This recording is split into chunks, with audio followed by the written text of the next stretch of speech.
కృష్ణారెడ్డి గారు నమస్తే అండి. నమస్కారం. మీరేమంటారండి సెల్ఫీ ఫర్ రుణమాఫీ? మేడం, ముందుగా మీకు ఐన్యూస్ ప్రేక్షకులకు మరియు స్వతంత్ర టీవీ ప్రేక్షకులకు అలాగే ఈ చర్చా వేదికలో పాల్గొంటున్న వివిధ నాయకులందరికీ శుభ సాయంత్రం తెలియజేసుకుంటూ, రేవంత్ రెడ్డి గారు ప్రజా సమస్యల కంటే ఢిల్లీకి మూటలు మోచే దాంట్లో పెద్దగా ఇంట్రెస్ట్ ఉన్నాడు.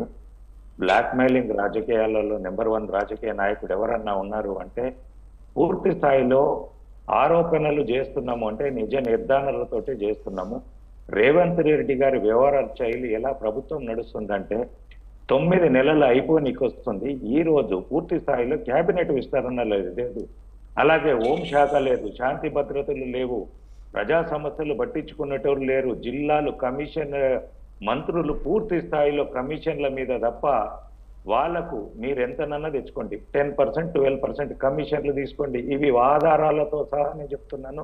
ప్రతి కాంట్రాక్టర్ను బెదిరిస్తున్నది చెప్తున్నాను. ప్రతి మంత్రి దగ్గరికి పోతే, ఎమ్మెల్యే దగ్గరకు పోతే 10% తీసుకురండి, మీరు బిల్లులు రిలీజ్ చేసుకోండి.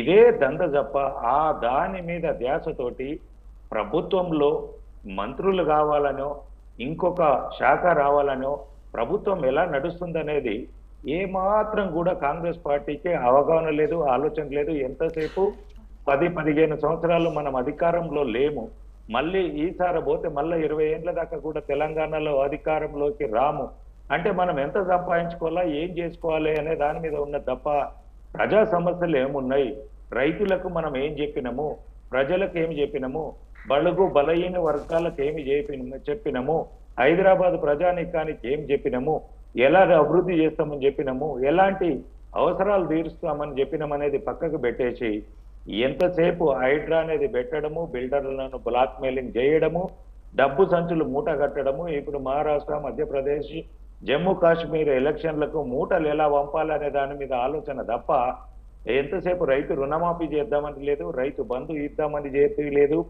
రైతు పండించిన పంటకు గిట్టుబాటు ధర ఇచ్చి కొనుగోలు చేద్దామనేది లేదు, ఆరోగ్యశ్రీ గురించి పట్టించుకున్న నాదులు లేదు.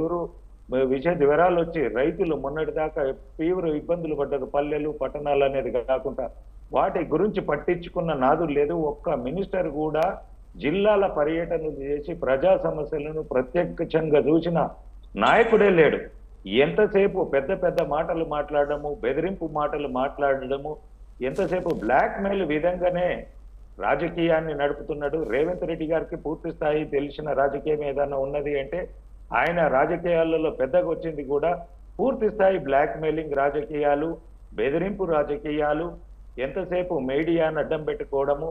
ఇక్కడ కొన్ని ఇక అనకూడదు కానీ కొన్ని ప్రాంత మీడియాలు రేవంత్ రెడ్డి గారిని పొగడడం తప్ప తెలంగాణకు కొనగూరుతున్నదేమి లేదు, తెలంగాణకు చేస్తున్నదేమి లేదు. కానీ ఎంతసేపు ఈ హైడ్రా ద్వారా కానీ తెలంగాణ సమాజంలో పూర్తి స్థాయిలో చాలా ఇబ్బందికరమైన పరిస్థితులు ఉన్నాయి.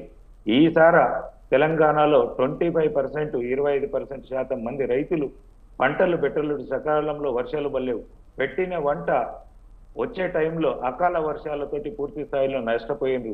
వాళ్ళకు నష్టపరిహారం గురించి కానీ రైతు రుణాల గురించి కానీ ఇంకొక ముఖ్య విషయం ఏంటంటే బ్యాంకర్లు, మీరు ఏ బ్యాంక్ కన్నా వెళ్ళండి, అందులో ఒక 500 ఖాతాలు రైతులు అయి ఉంటే దాంట్లో 200 నుంచి 250 అకౌంట్లకు లాకులు వేశారు బ్యాంక్ అధికారులు. దాని మీద గురించి మాట్లాడాల్సి ఉంది. వాళ్ళు రుణాలు కట్టలేకపోయిందంటే ఎందుకు కట్టలేకపోయినరు? వాళ్ళ పంట సరిగ్గా పంటకపోవడము, లేదంటే వాళ్ళకు ఆర్థిక ఇబ్బందులతో కట్టలేకపోయినరు. వాళ్ళని కనీసమైన ఒక నోట్ ఇచ్చో బ్యాంకు ద్వారా ఎవరినైనా మనిషిని పంపించో ఏ టైంకి వల్ల మీరు కట్టాలని చెప్పకుండా పెట్టకొయ్యంట పెన్షన్ డబ్బులు వచ్చే వ్యక్తులకి కూడా వారు రేషన్ కార్డులో 4 ఉంటే 4కి అకౌంట్లు బ్లాక్ చేసి బ్యాంకులు జమ చేసుకుంటున్నాయి. దీంతో బ్యాంక్ ట్రాన్సాక్షన్స్ వాళ్ళు ఏం చేసుకోలేకపోతున్నారు. కాబట్టి తీవ్ర ఇబ్బందులు ఉన్నవి. వాస్తవ పరిస్థితులు గ్రౌండ్లోకి వెళ్తే తెలుస్తుంది కాంగ్రెస్ పార్టీ నాయకులకు. ఇది ఎక్కువ రోజులు ఉండే ప్రభుత్వం కాదనేది నేను తెలియజేస్తున్నాను. రైట్. అయితే